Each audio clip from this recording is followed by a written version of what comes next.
Capítulo 3 de 2 Pedro. Seja muito bem-vindo ao encerramento desse livro abençoado, desta carta, Da segunda carta de Pedro, o capítulo 3. Vamos encerrar esta leitura aqui juntos, lembrando que estamos lendo a Bíblia todinha, tá? É um capítulo por dia. Posso te pedir um grande favor? Chama muita gente para vir ler a Bíblia com a gente. Divulga esta campanha, porque é uma campanha da palavra de Deus. Quantas coisas nós divulgamos, quantas coisas nós compartilhamos aí nas redes sociais. Imagina o quanto isso alegraria o coração de Deus, você divulgando e convidando pessoas que você ama para ler a Bíblia conosco, e não só esse capítulo não, para ler a Bíblia toda com a gente. Faz esse favor aí e coloca aqui nos comentários aqui, ó.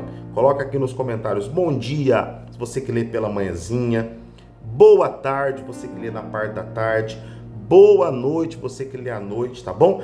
Mas me ajuda aí a convidar essas pessoas para vir se encher da palavra de Deus, como você que está me acompanhando tem se enchido, tá bom? Vamos lá, capítulo 3, o versículo 1 tem um título, fala assim, ó: a vinda do Senhor e o seu significado. Amados, esta é agora a segunda epístola, O que é uma epístola, bispo? É uma carta, tá? Esta é a segunda epístola que vos escrevo. Em ambas, procuro despertar com lembrança a vossa mente esclarecida, para que vos recordeis das palavras que anteriormente foram ditas pelos santos profetas, bem como do mandamento do Senhor e Salvador, ensinando pelo vosso apóstolo, tendo em conta, antes de tudo, que nos últimos dias virão escarnecedores com seus escárnios, andando segundo as suas próprias paixões, e dizendo: onde está a promessa da sua vinda? Porque desde que os nossos pais dormiram, todas as coisas permanecem como desde o princípio da criação. O Pedro está falando aqui até o capítulo 4, que muitas pessoas usam esse argumento: onde está a vinda de Cristo? Aonde está a vinda dele? Desde que fulano morreu, desde que ciclano morreu, ele falava, tal pregador morreu, falava que Cristo estava vindo. Mas cadê esta vinda? Cadê esta vinda? E o Pedro aqui, ele está querendo despertar o nosso entendimento para não vivermos assim. Primeiro, ele vai dizer que Cristo, no versículo 8, nós vamos chegar já lá, ele vai dizer que para Deus, 1000 anos é como se fosse um dia. Então, ele pode estar vindo a qualquer momento. Para ele está fora do tempo. Deus é atemporal. O que quer dizer isso? Ele está fora do tempo. Ele está fora. Mas nós temos que nos atentar para o seguinte: Cristo tem voltado pessoalmente, particularmente, todos os dias para milhares de pessoas. Milhares de pessoas têm deixado essa terra, falecido. E essas pessoas, elas têm recebido a volta de Cristo para elas. Se elas serviram a Deus, elas estão aguardando a ressurreição e a nova Jerusalém. Se elas morreram longe de Deus, elas vão aguardar a condenação, o fogo eterno. Então nós temos que viver sempre alinhados. Tomara que a nossa geração venha ver a vinda de Cristo dos céus, com a trombeta, com os anjos, com a sua carruagem, seria maravilhoso. Mas se não, quando chegar lá na frente, a hora da nossa partida, temos que estar alinhado com Deus, porque ali, para aquela pessoa, chegou a vinda de Cristo para ela, chegou a volta. Cristo voltou para ela naquele momento. Isso é algo muito importante que nós temos que meditar, tá? O versículo 5 fala assim: porque deliberadamente esquecem que de longo tempo houve céu, bem como terra, a qual surgiu da água, através da água, pela palavra de Deus, pela qual veio a perecer o mundo daquele tempo afogado em águas. Ele está querendo dizer aqui, ó, vocês esqueceram de quando o Noé falava sobre isso e todo mundo foi afogado ali? Foi algo que aconteceu? Vocês esquecem disso? Aí o versículo 7 ele fala: ora, os céus que agora existem e a terra, pela mesma palavra, têm sido entesourados para o fogo, estando reservados para o dia do juízo e destruição dos homens ímpios. Versículo 8. Todavia uma coisa, amados, que não se deveis esquecer, que para o Senhor um dia é como 1000 anos, e 1000 anos como se fosse um dia. O que o Pedro está querendo dizer aqui? Deus está fora do tempo. Deus não está no nosso tempo, Ele não está no nosso calendário. Deus, para Ele, 1000 anos é como se fosse um dia. E se Ele for fazer assim, hoje nós estamos aqui em 2020 e poucos aqui. Estamos nos anos 2000, vamos dizer assim. Para Deus, nesse entendimento aqui, quando Jesus voltou ali para o Calvário, para se entregar ali, quando ele veio, para nós hoje faz um pouco mais de 2 dias. Se for seguir essa lógica aqui, então não se preocupe com o tempo, não tente procurar explicação, aquilo que não tem explicação, os mistérios de Deus. Temos só que nos manter alinhados na presença dele, combinado? Versículo 9. Você já conhecia esse versículo aqui? Coloca nos comentários aqui que para Deus, 1000 anos é como se fosse um dia, e 1000 dias para Deus, 1000 dias para Deus é como se fosse assim, um estralar de dedos. Você conhecia esse versículo já? É muito forte, né? Versículo 9 diz assim, não retarda o Senhor e a sua promessa, como alguns a julgam demorada. Pelo contrário, ele é longânimo, que quer dizer paciente, para conosco, não querendo que nenhum pereça, senão que todos cheguem ao arrependimento. Virá, entretanto, como ladrão, o dia do Senhor, no qual os céus passarão com intrepiduoso estrondo, e os elementos se desfarão abrasados. Também a terra e as obras que nela existem serão atingidas. Visto que todas estas coisas hão de ser assim desfeitas, devieis ser tais como os que vivem em santo procedimento e piedade. Aí ele fala assim, ele vai vir como ladrão. E nós temos que procurar viver em um procedimento santo, de piedade. Nós temos que procurar andar em retidão, temos que procurar andar de uma maneira correta. Não temos que nos preocupar como vai ser, quando vai ser, nós já temos que andar agora.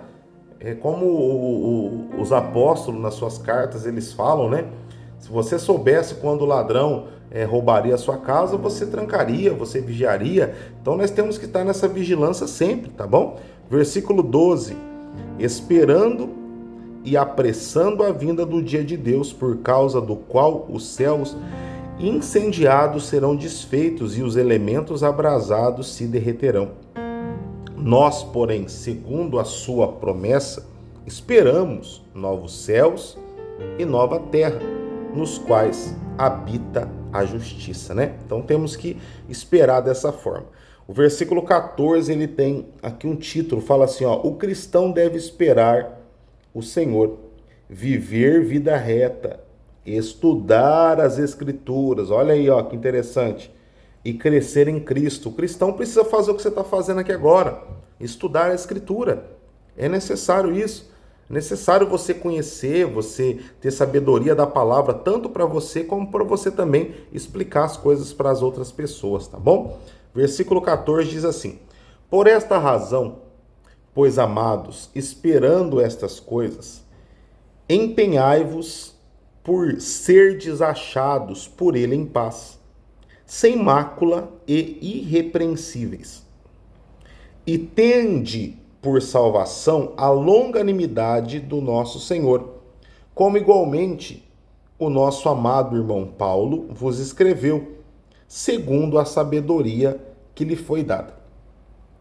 Ao falar acerca destes assuntos, como de fato costuma fazer em todas as suas cartas, as suas epístolas, nas quais há certas coisas difíceis de entender, que os ignorantes e instáveis deturpam, como também deturpam as demais escrituras, para a própria destruição deles. O Pedro aqui tá falando do Paulo, né? O Paulo sempre falou muito de salvação.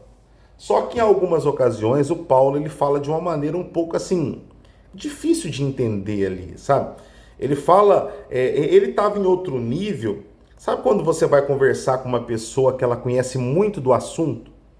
Aí ela começa a falar algumas gírias, ou de alguma forma tão aprofundada que você não vai entender. Eu acompanho muito alguns canais aqui nas redes sociais que falam de aviação e tudo mais. Quando você vê um profissional falando ali, ele começa a usar algumas palavras, alguns códigos que você não entende, mas ele entende com perfeição porque ele está aprofundado. O Paulo, ele estava tão inteirado da salvação, ele teve uma visitação tão grande de Cristo, da presença do Espírito Santo, que muitas vezes ele falava de uma forma um pouco mais difícil que a gente tem que interpretar, pedir a direção do Espírito Santo. Aí o Pedro fala aqui que quando Paulo falava desta forma um pouco mais difícil, muitas pessoas distorciam o que Paulo falou e atrapalhavam os cristãos, né? Então por isso que nós temos que orar muito ao Espírito Santo para ele nos trazer a revelação da palavra, né? Interessante ver Pedro falando de Paulo aqui, né? E os dois tiveram esse pequeno desentendimentozinho, né? Quando começaram ali. Isso mostra que o ser humano ele é falível, né? O ser humano ele precisa da misericórdia de Deus. Os dois grandes líderes, tanto Paulo como Pedro, e os dois tiveram ali aquela pequena rusguinha, podemos dizer assim. Só que os dois aqui falando um do outro é maravilhoso, né? Você vê o agir e o trabalhar de Deus, né? A obra de Deus ela é feita por homens falíveis, né? Homens limitados. Isso é muito bacana, né? O versículo 17 fala assim: vós, pois, amados, prevenidos como estáis de antemão, acautelai-vos. Não suceda que, arrastados pelo erro destes insubordinados, descaiais da vossa própria firmeza. Antes, crescei na graça e no conhecimento de nosso Senhor e Salvador Jesus Cristo. A Ele seja a glória, tanto agora como no dia eterno. Graças a Deus. Então ele fala, vocês que estão agora firmes, não caiam.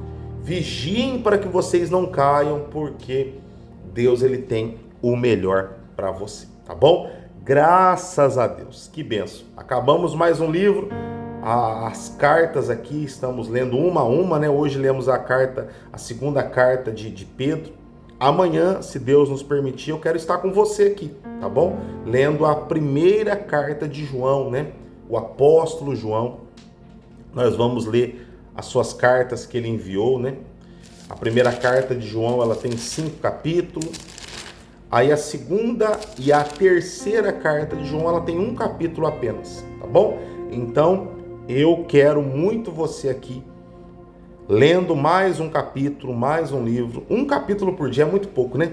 Pra gente estar lendo, se aproximando de Deus.